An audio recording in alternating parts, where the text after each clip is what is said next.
Next, we are going to look at energy use worldwide in the United States and what percentage of each fuel type or source is in use.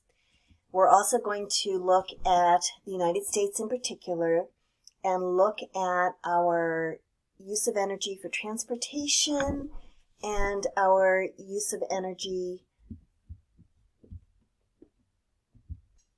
to create the secondary energy source, electricity. And we're going to look at those two factors because those are the greatest area of use in the United States. So the more we can create a more net energy efficient and decrease the impact on the environment and human health, the better. So first, let's take a look at worldwide energy use, though it's very similar to U.S. worldwide. U.S. is very similar to worldwide energy use. So we have fossil fuels. We have fossil fuels here comprising 81%. So that's oil, natural gas, coal, and peat. Peat is just a precursor to coal. It's just a younger version of the same organisms that were fossilized. So that's 81%. In the United States, it's very similar, with oil being at 36%, natural gas is at 29%, and coal being at 16%. Our nuclear use, this was back in 2015, which are the latest numbers that I could get, was 9%, but that's been decreasing. And the U.S. Renewable energy use is at 10%. So we're even behind the entire rest of the globe in terms of renewable energy.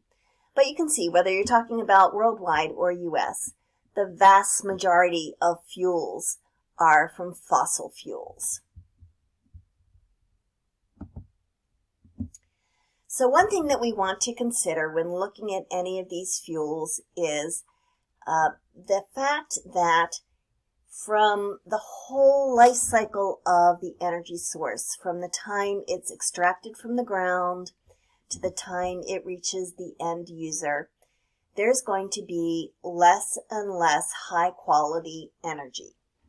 So you've seen this graph before, this chart before, but I'm just going to go through it briefly. We're going to use the example of coal but anything could be substituted here. So you have the initial source, which in this case is coal found in a seam in between layers of rock. And to extract it from that seam, it takes energy. In the case of coal, it is often these giant fossil fuel run giant machinery.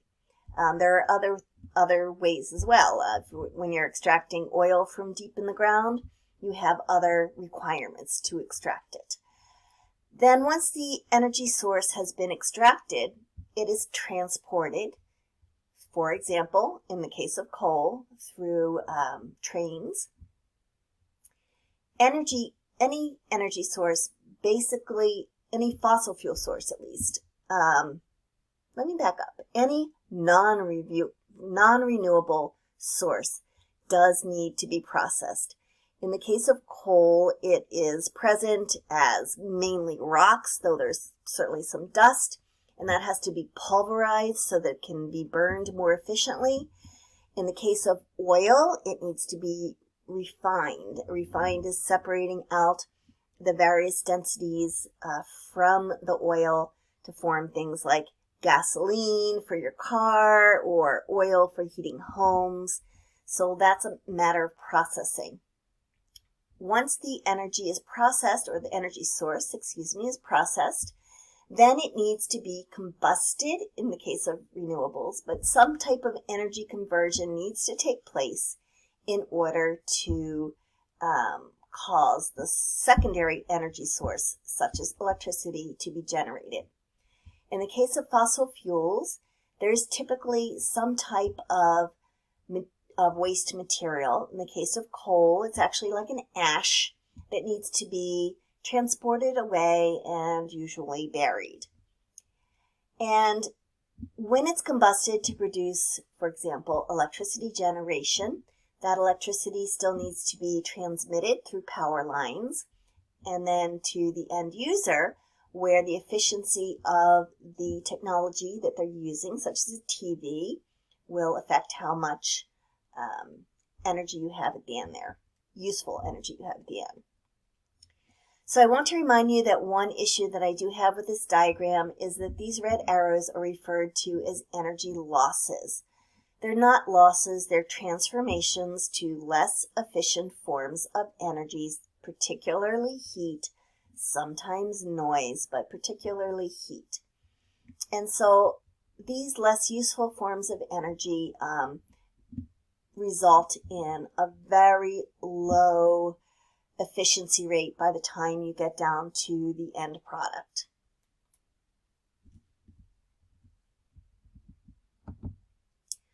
So now we're going to turn our attention to the major uses of energy in the United States: transportation and electricity. So about 30% of our energy use is for transportation. So that could be for transporting ourselves to jobs and work. It could be transporting food crops over great distances from the Plain States to, say, the East Coast. It could be used for transportation in terms of moving one energy source on a train to another area. But mainly we're going to look at here transportation in terms of transporting ourselves from home to a workplace or a school or the grocery store or the dump, whatever. So when we look at that, we see that public transportation is more efficient, but it's less convenient, and sometimes it's not even available in areas such as Cape Cod. Well, we have it, but it's more limited. Fuel-efficient vehicles are widely available, but many drivers continue to choose vehicles with low fuel efficiency. So I'd like you to take a minute to think about why that is. What are some reasons why drivers, let's say right here on the Cape, or maybe you yourself, choose a vehicle with low fuel efficiency? So take a moment to think about that. So a few of the reasons that come to mind for me are needing something like a truck for work, needing a larger, heavier vehicle to go through things like snow, perhaps choosing a larger vehicle because you need to have second or third row of seating, or you feel that safety is an issue in a smaller vehicle. So there are many reasons why people choose less efficient vehicles, but let's look at the United States and what's happened historically, and let's look at how it compares to other countries such as Europe. So first we have the overall fuel efficiency of U.S. automobiles from 1975 through 2009 here, and I have some updated numbers for you beyond this. So as you can see, back in 1975, the miles per gallon fuel efficiency was very low. Cars all of them were less than 15 miles per gallon. Cars were probably somewhere about 14, light trucks, maybe about 12 or 13, miles per gallon. Okay, and then it increased sharply between 1975 and, up through 1980, and then another max in the late 80s, and then it's leveled off. So let me give you the current numbers, and then I want you to think about why some of these things occurred.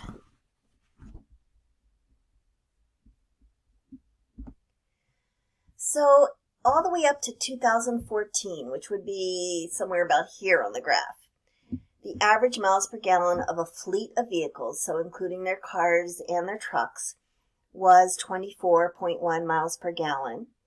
In 2016, it bumped up a little bit to 24.7 miles per gallon, and after that, it flatlined. So between, in recent years particularly, but between 2016 and 2020, we have the same or slightly lower miles per gallon.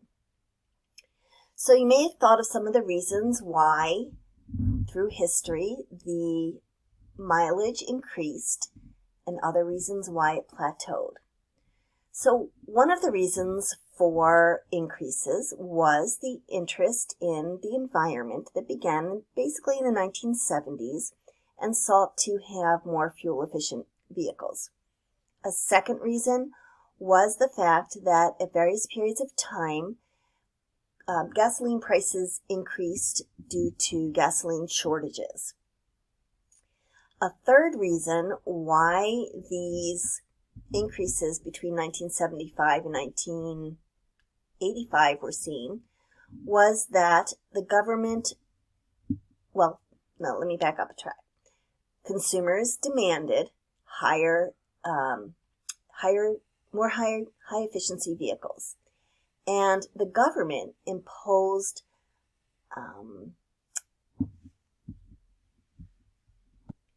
mandates on the vehicle industry, the automakers. I mean, these weren't suggestions, these were mandates, where each year they raised the requirement so that each manufacturer needed to have a fleet of vehicles with higher and higher and higher efficiencies. Then that stopped. It kind of leveled off. There were no longer any government requirements to increase efficiency, and things leveled off. On the next slide, we'll compare, using a very similar graph to this one, we'll compare the United States to other countries. So these graphs are from the textbook Introduction to Environmental Science by Miller. And you can see the very similar data here with cars, trucks, and SUVs, and trucks and SUVs. So it's broken down slightly differently, but the same idea. And then on the right here, you see a comparison with Europe, Japan, China, Canada, and then the United States. So where's the United States on this graph in terms of their miles per gallon? We have the lowest number at below 25 miles per gallon. Canada has trended upwards slightly and then even a bit more after 2006, or 2007, I guess that would be. So they have had a trend upward. Still not overly impressive, but definitely a trend upward and better than the US. China has had a straight up line here, a proportional direct relationship between the year and the miles per gallon. Japan was always quite high, but has still eked a little higher, and Europe also always quite high and eked even higher. So I'd like you to take a minute, put this on pause, if you will, and think again about the reasons why there might be such disparities in between these different countries. So Europe is the most efficient for a multitude of reasons, but first of all, years ago, decades ago, they designed requirements for gas mileage that were very, very high. And in addition to that, they had taxes on gasoline that were quite high. My cousins lived in Europe back in, let's say, the 1990s, and before that even. And when we were paying $1 per gallon for gasoline, they were paying the equivalent of $3 per gallon for gasoline. And that was all taxes, and it was all meant to discourage people from driving, using a lot of gasoline. They also invested in infrastructure that allowed for... I'm going to run out of time, so I'll finish this on the next screencast.